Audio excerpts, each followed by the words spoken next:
Hello everyone, welcome back to Bisim tutorials. I hope you all are doing absolutely fine. आज हमारे पास एक बहुत ही interesting setup है। इससे हम लोग सीखेंगे एंगल ऑफ एलिवेशन और एंगल ऑफ डिप्रेशन। ये क्लास 10th का 9th चैप्टर का टॉपिक है, जो कि है हाइट्स एंड डिस्टेंसेस। और इसमें आपके पास बेसिकली मेन दो चीज़ें होती हैं, दो तरह के एंगल्स होते हैं, angle of elevation and angle of depression. अब इसको अगर आपने अच्छे से इमेजिन कर लिया, अच्छे से विजुलाइज कर लिया, तो आपके लिए कोई भी क्वेश्चन मुश्किल नहीं होगा। ठीक है। अब मुझे पता है कि एंगल ऑफ एलिवेशन तो आप बड़े आराम से सीख जाते हो, लेकिन डिप्रेशन में दिक्कत आती है कि एंगल ऑफ डिप्रेशन होता कैसे है। तो आज मैं बहुत इंटरेस्टिंग वे में आपको बताऊंगा। इसमें हम क्या करेंगे, हमारे पास एक पर्सन होगा, आपको कोई भी आप मान लो, कोई भी पर्सन हो सकता है, आपका फेवरेट कैरेक्टर होगा कोई। मान लो कि आपका जो टीवी सीरियल है तारक मेहता, उसका एक जेठालाल कैरेक्टर यहाँ पर होगा। ठीक है। और उसके बापूजी यहाँ पर होंगे। अब सपोज करो कि जेठालाल जो है ना, अपने घर से मस्त चल रहा है, ठीक है, यहाँ तक पहुंच चुका है। अब ये अचानक से क्या हुआ, उसके पास आवाज आई, उसके बापूजी ने उसको बुलाया। ये उस तरफ देखेगा। अब सबसे पहला काम क्या होगा, जब एक्चुअली में जब वो देख रहा होगा ना, तो उसकी जो आई साइट होगी, जैसे कि उसकी आंखें होंगी, वो सीधा अपने रखेगा। ठीक है। जिसको हम बोलेंगे लाइन ऑफ साइट, यानी कि सबसे पहले वो एक मुड़ेगा और स्ट्रेट दिखेगा। इसको हम बोलते हैं लाइन ऑफ साइट। ठीक है। जैसे वो मुड़ा, उसने क्या किया, स्ट्रेट अपनी आंखों से पहले तो उसको बिल्डिंग दिखी सामने, तो ये उसका लाइन ऑफ साइट होगा। अब क्या होगा, वो अपनी आंखों को ऊपर की तरफ उठाएगा, क्योंकि ऊपर से आवाज आई है, तो वो अपनी आंखों को ऊपर की तरफ उठाएगा। अब बात यहां से आती है कि लाइन ऑफ साइट से जब हम ऊपर देखना शुरू करते हैं, तो एंगल ऑफ एलिवेशन बनता है। अब वो कैसे, कि सपोज हमने बनाया ये वाला, कि ये उसकी है लाइन ऑफ साइट। ठीक है। लाइन ऑफ साइट ये थी क्योंकि इसकी आंखें यहाँ पर है ऊपर की तरफ, तो ये अपनी आई साइट को बिल्कुल सीधा रखेगा। इसको हम बोलते हैं लाइन ऑफ साइट। ठीक है। अब इसने क्या किया, अपनी आंखों को ऊपर की तरफ उठाया। अब देखो, यहां से इस पॉइंट से उसने अपनी आई साइट को ऊपर उठाया। ठीक है। तो यहां तक पहुंची इसकी आई साइट। अब ये क्या कर रहा है, अच्छे से इंटरेक्ट कर रहा है यहाँ पर।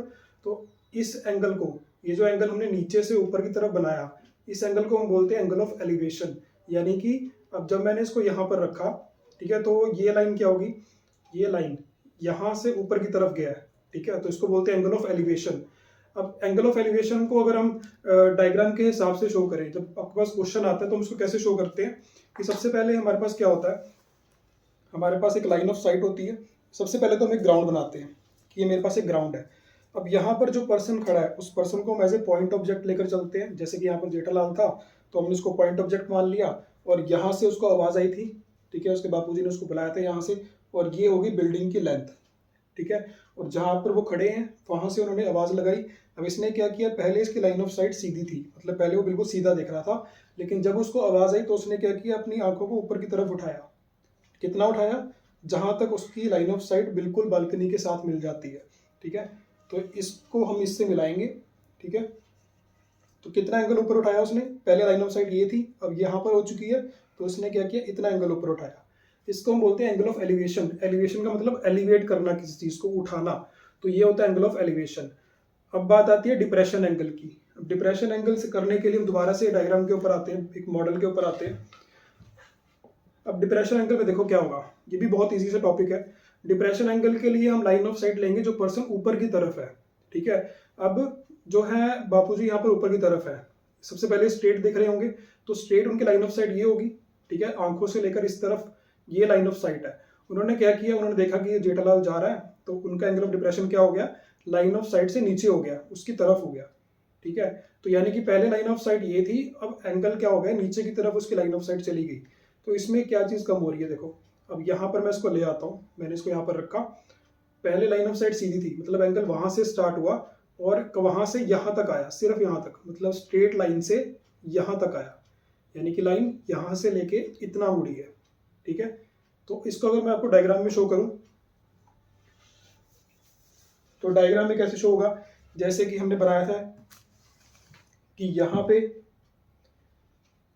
पे खड़े थे बापूजी, उन्होंने क्या किया कि यहाँ पे जेठालाल था, उन्होंने क्या किया, पहले उनकी लाइन ऑफ साइट ये थी, ये लाइन ऑफ साइट थी स्ट्रेट लाइन। इसको मैं दोबारा से बनाता हूँ, स्ट्रेट लाइन,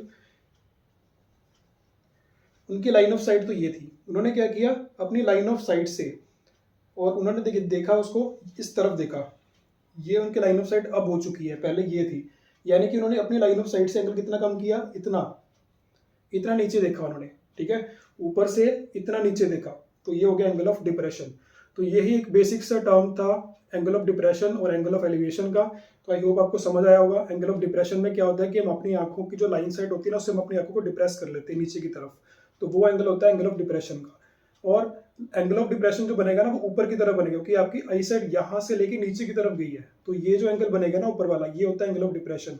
और एलिवेशन में क्या है कि सपोज स्ट्रेट में देख रहा हूँ, मैंने अपनी आंखों को ऊपर उठाया, तो एंगल ऑफ एलिवेशन ऐसे बनता है ऊपर की तरफ, लाइन ऑफ साइट से ऊपर की तरफ देखना। तो ये सिंपल सी टर्म्स थी। फिर अब एक नई टर्म आती है कि चेंज इन एलिवेशन एंगल। अब एलिवेशन एंगल चेंज कैसे होता है, जैसे कि पर्सन आगे की तरफ जाता है, आपको क्वेश्चन ऐसे मिलते हैं कि कोई पर्सन एक जगह पे खड़ा हुआ है, एंगल ऑफ एलिवेशन ये बना, उसके बाद वो पर्सन थोड़ा सा जैसे बिल्डिंग की तरफ आगे गया तो एंगल ऑफ एलिवेशन चेंज हो गया। अब वो चीज़ क्या है, वो समझने के लिए अब सपोज वही हमें ये तो पता है कि एंगल ऑफ एलिवेशन क्या होता है, अभी आपने देख ही लिया कि यहाँ पर वो खड़ा था जेठालाल और यहाँ पर बापूजी खड़े थे, तो उसने क्या किया, ऊपर की तरफ देखा, इसने क्या किया कि यहाँ से अपनी पहले उसकी आंखें की जो लाइन ऑफ साइट थी वो स्ट्रेट थी, फिर उसने अपनी आंखों को ऊपर की तरफ उठाया और उसको दिख गए। तो ये तो होता है एंगल ऑफ एलिवेशन की, यहाँ से लेके यहाँ तक बढ़ा। अब बात आती है कि एंगल ऑफ एलिवेशन चेंज कैसे होता है। सपोज कर लेते हैं, मान लेते हैं कि जब इसने देखना शुरू किया तो यहाँ पर एंगल ऑफ एलिवेशन कितना हो गया, सपोज 30 डिग्री हो गया। मान लो कि इस टाइम पर जब वो देख रहा है, जब वो नॉर्मली खड़ा है दूर, तो 30 डिग्री का एंगल है। अब उसने क्या किया, वो बात सुनने के लिए पास आया कि क्यों बुलाया मुझे, ठीक है, तो वो गया पास में। अब पास में जाने के टाइम पे क्या होगा, देखो हम इसको मान के चलते हैं कि यहाँ पर ये है, ठीक है, यहाँ पर खड़ा था जेठालाल, तो उसने क्या किया कि यहाँ से उसने आगे आना शुरू किया। अब हम इसको ऐसे बना लेते हैं। अब उस पर्सन ने क्या किया, पहले तो वो इस लाइन ऑफ साइट में था, है ना, यानी कि अभी तो आपको नहीं दिख रहा होगा, अभी वो इस लाइन ऑफ साइट पे था। अब उसने क्या किया, पास आना शुरू किया। अब देख, अब इस लाइन को ध्यान से नोटिस करना है, लाइन कैसे चेंज होगी, क्योंकि ये वाला जो पॉइंट है ना ऊपर वाला, ये इसको उनके साथ इंटरेक्ट में रखना है, क्योंकि उसकी अपनी लाइन ऑफ साइट को बाबूजी की तरफ रखना है, ठीक है, क्योंकि उसने उनसे बात करनी है। तो वो क्या करेगा, वो जब पास आएगा ना, वो पास आएगा बिल्डिंग की। अब देखो ये लाइन कैसे चेंज हो रही है, ठीक है, ऊपर वाला पर्सन फिक्स है, वो पॉइंट फिक्स रखना पड़ेगा, ठीक है। तो देखो ये लाइन ऑफ साइट चेंज होती जा रही है और ऐसे ऐसे लाइन ऑफ साइट चेंज हो जाएगी। तो यहाँ पर आकर वो रुका, बात सुनी, ठीक है, हम इसको यहाँ पर रोक देते हैं, यहाँ पर मैंने इसको रखा। अब देखो कितना चेंज आया एंगल में, ठीक है, पहले वो यहाँ पर था, अब वो यहाँ से यहाँ आ चुका है। अब आपने खुद ही नोटिस किया है कि इस लाइन में कितना चेंज आया। ये लाइन क्या कर रही थी, ऊपर वाला पॉइंट फिक्स था और ये लाइन आगे आई, तो एंगल में कितना फर्क पड़ा। ये देखो पहले एंगल ये था, अब एंगल देखो कितना हो गया, ठीक है। अब एंगल क्या होगा, ज़्यादा होगा। ज़्यादा एंगल क्यों होगा, क्योंकि पहले क्या था कि वो दूर था। जब कोई भी चीज़ हमारे दूर होती है ना, तो हम हल्का सा ऊपर आंखों को उठाते तो दिख जाती है आराम से। अब आपके सामने कोई भी चीज़ हो, आप जरा नोटिस करो, मान लो कि आप रूम में हो, ठीक है, आप रूम में हो, आपके सामने कोई भी चेयर, आप उस चेयर को नोटिस करो, या फिर थोड़ा सा ऊपर देखो आप, ठीक है, जो कर्टेन्स होते हैं, कर्टेन्स के टॉप को देखो। तो जब आप कर्टेन्स के टॉप को देखोगे तो आपकी आंखें हल्की सी ऊपर उठेंगी, एंगल ऑफ एलिवेशन छोटा होगा। फिर अब आप क्या करो, जो रूम की छत है उसको देखना शुरू कर दो, तो आपकी आंखें उस पॉइंट से, जब आप कर्टेन्स के टॉप को देख रहे हो, तो आपकी आंखें और ऊपर जाएंगी, तो एंगल ऑफ एलिवेशन बढ़ेगा। तो सेम केस इसी में था कि एंगल ऑफ एलिवेशन पहले कम था, 30 का था, हमने 30 मान के चले थे, तो जब वो आगे की तरफ गया तो एंगल ऑफ एलिवेशन और बढ़ गया। देखो इस मार्कर को देखते रहो, जब ये यहाँ पर जाएगा, इससे अलाइन होने के लिए एंगल ऑफ एलिवेशन बढ़ चुका है। तो यानी कि इस बार एंगल ऑफ एलिवेशन पहले 30 था और इस बार हो गया 60, ठीक है। तो इससे आप ये चीज़ समझ लो कि जब भी किसी क्वेश्चन में लिखा होगा कि आप बिल्डिंग के पास जा रहे हो या कोई टावर है, आप टावर के पास जा रहे हो, तो जैसे जैसे वो पर्सन टावर के पास जाता जाएगा ना, एंगल ऑफ एलिवेशन को अपना बढ़ाता जाएगा, क्योंकि वो बिल्डिंग के पास आ रहा है। बिल्डिंग के पास आ रहा है तो उसको देखने के लिए इसको और ऊपर उठाना पड़ेगा आंखों को, ठीक है। तो ये था डिप्रेशन एंगल में, एलिवेशन एंगल में चेंज कैसे आता है। सेम यही केस आपका डिप्रेशन एंगल में होगा। अब सपोज कि जो उसके बापूजी हैं, उन्होंने क्या किया, लाइन ऑफ साइट उनकी ये थी, उन्होंने इतना देखा, ठीक है, इतना देखा तो पहले इतनी आंखें उठी। अब जब वो जेठालाल आगे की तरफ आ रहा है तो उनका भी तो एंगल ऑफ डिप्रेशन चेंज होगा, क्योंकि वो भी तो उसको देख रहे हैं। अगर वो इसी तरफ देखते रहेंगे, वो यहाँ पर आ चुका होगा, तो वहाँ पर तो उनको दिखेगा ही नहीं कुछ, ठीक है। तो वो क्या करेंगे, वो भी अपनी आंखों को और नीचे करेंगे, तो यानी कि डिप्रेशन एंगल भी बढ़ेगा, ठीक है। डिप्रेशन एंगल पहले 30 था, अब वो भी 60 हो गया। इसका मतलब ये है कि जब सब्जेक्ट, जो हमारे पास सब्जेक्ट है और ये मान लो कि ऑब्जेक्ट है, जब सब्जेक्ट फिक्स है और ऑब्जेक्ट उसकी तरफ आ रहा है, तो एंगल ऑफ एलिवेशन तो बढ़ना ही बढ़ना है, क्योंकि हमने अपनी आंखों को ऊपर किया हुआ है। अब सपोज कि सब्जेक्ट एक जगह खड़ा हुआ है और सब्जेक्ट ऑब्जेक्ट को ऑब्जर्व कर रहा है, सब्जेक्ट ऑब्जेक्ट को ऑब्जर्व कर रहा है। जब सब्जेक्ट ऑब्जर्व कर रहा होगा और ऑब्जेक्ट उसके पास आ रहा होगा, तो सब्जेक्ट का भी डिप्रेशन एंगल और बढ़ जाएगा, ठीक है। तो आई होप आपको समझ आया होगा कि डिप्रेशन एंगल भी बढ़ता है, क्योंकि पहले 30 था, अब क्या हो गया, 60 डिग्री हो गया। अब एक चीज़ और है कि एंगल ऑफ एलिवेशन और एंगल ऑफ डिप्रेशन, ठीक है। अब जैसे कि ये मेरा एंगल ऑफ डिप्रेशन था, ये वाला पॉइंट भी 30 है, इधर से इसका एंगल ऑफ एलिवेशन भी 30 है। एंगल ऑफ एक ही पॉइंट पे अगर आप एक ही पर्सन को देख रहे हो, ठीक है, तो उस पर्सन के लिए जो एंगल ऑफ डिप्रेशन आपके लिए होगा वो भी 30 डिग्री होगा, आपके लिए जो उसका एंगल ऑफ एलिवेशन होगा वो भी 30 होगा, ठीक है। तो यहाँ से अच्छे से समझना है इसको। दोबारा से अगर आपको नहीं समझ आया, इस वीडियो को ध्यान से देखना, आपको समझ आ जाएगा कि एंगल ऑफ एलिवेशन और डिप्रेशन का एक्चुअली भी कॉन्सेप्ट है क्या। सब कुछ खेल जो है ना वो लाइन ऑफ साइट का है आपकी, आपको सिर्फ अपनी आंखों से ऑब्जर्व करना है हर चीज़ को। अब कई क्वेश्चंस ऐसे भी आते हैं, जैसे कि अभी तो मैंने जो आपको डायग्राम बताया था वो पॉइंट साइज ऑब्जेक्ट के लिए था, कि मैंने जो पर्सन था जेठालाल था, मैंने उसको पॉइंट मानकर चला था। अब कुछ क्वेश्चन ऐसे आते हैं जिसमें आपको उस पर्सन की हाइट भी दे दी जाती है, ठीक है, यानी कि हाइट भी दे दी है।